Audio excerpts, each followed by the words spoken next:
Então, como falávamos sobre o período aí de incubação do sarampo, tá? O período de incubação do sarampo, ele pode variar aí de 10 dias, mas também pode acontecer uma variável aí, dependendo da condição do hospedeiro, de 7 a 18 dias aproximadamente, tá? Então, esse período é aquele período em que o vírus ficará no organismo do hospedeiro, ele vai alojar ali o organismo do hospedeiro, mais precisamente as células, o vírus irá invadir as células do hospedeiro, porém ele não irá manifestar seus sinais e sintomas. Por quê, gente? Desta forma, ele vai criar resistência, tá? Ele se tornará mais forte no organismo do hospedeiro e só depois desses dias ele apresentará aí os sinais, o hospedeiro apresentará os sinais e sintomas. Lembrando sempre, sinal é o que eu vejo, então manchas na pele, febre eu consigo verificar através da verificação de sinais vitais, e sintomas são os desconfortos, são as dores que o meu paciente relata, tá? Então eu coloquei aqui para vocês um dos sinais e sintomas do sarampo. Febre, é febre muito alta aqui, tá, gente? Febre de mais de 40 graus. Então essa febre de 40 graus, ela vai culminar, ela vai evoluir a quadros possivelmente de convulsão. O que é uma convulsão? A convulsão, ela ocorre quando os neurônios são as nossas células do sistema nervoso central, quando eles ficam extremamente agitados, né, entre eles, de modo a fazer com que os movimentos musculares, né, a parte motora do hospedeiro, né, vai ficar totalmente, vai ter movimentos que ele não vai controlar, os olhos irão revirar. A convulsão faz com que o indivíduo perda aí o controle dos esfíncteres, né, que é a estrutura que nós controlamos, né, para que não haja saída ali da urina e das fezes. Então, esse indivíduo vai urinar, vai defecar, ele não vai ter o controle sobre sua musculatura em decorrência dessa reação anormal dos neurônios. Eu expliquei a vocês que é o cérebro que coordena todas as ações do nosso organismo. Então, a febre muito alta vai fazer com que esses neurônios não consigam suportar a essa temperatura e vão desencadear aí a crise convulsiva, tá? Tosse persistente. Por que esse paciente vai ter tosse persistente?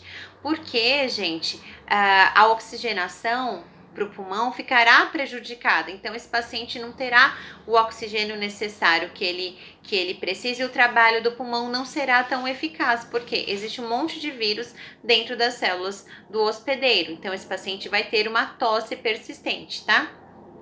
Na febre, como que nós vamos tratar dessa condição? Através da administração de antitérmicos.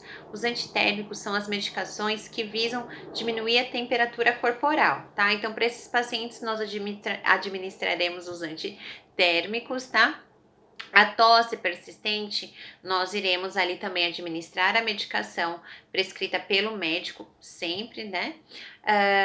Hidrataremos muito esse paciente, até mesmo porque, gente, todo quadro em que o meu paciente tem muita tosse e ele produz ali secreção, né, em decorrência da presença do vírus dentro da célula, vai fazer com que haja um grande acúmulo de secreção. O que é muito bacana a gente sempre realizar como forma de cuidado é reforçar a ingesta hídrica, ou seja, quando esse meu paciente que tem muita secreção pulmonar, ele toma um volume considerável aí de água, ele fará com que essa secreção, até então grossa, né, e atrapalha todo o processo respiratório, que ela fique mais fininha quando esse paciente consome muita água. Quando o paciente ele faz uma ingesta hídrica aí bacana, né, satisfatória, ele fará com que essa secreção fique mais fininha e mais fácil de ser eliminada, ou através da própria tosse, ou através das fezes, tá? Ele libera essa secreção. Então, aqui nós vamos ofertar a questão a gente vai reforçar a ingesta hídrica desse paciente, tá? Nós iremos saber se ele está recebendo a oxigenação necessária, senão nós o colocaremos aí para receber esse oxigênio que ele precisa, sempre prescrito pelo médico.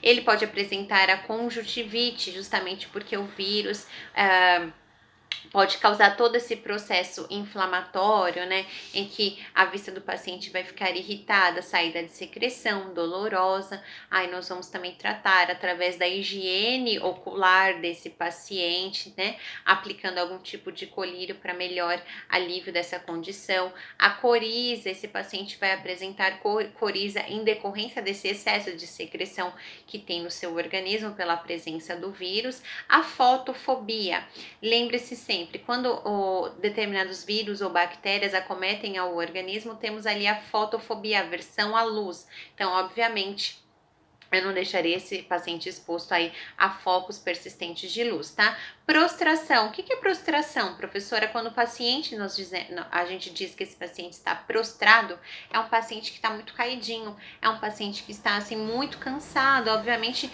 por conta de todas as dores que ele vem sentindo, do desconforto, do medo também que a patologia traz a ele, tá? Ele tem manchas vermelhas pelo corpo que podem causar além das manchas vermelhas, infecção no ouvido, pneumonia, diarreia, a convulsão, que eu já expliquei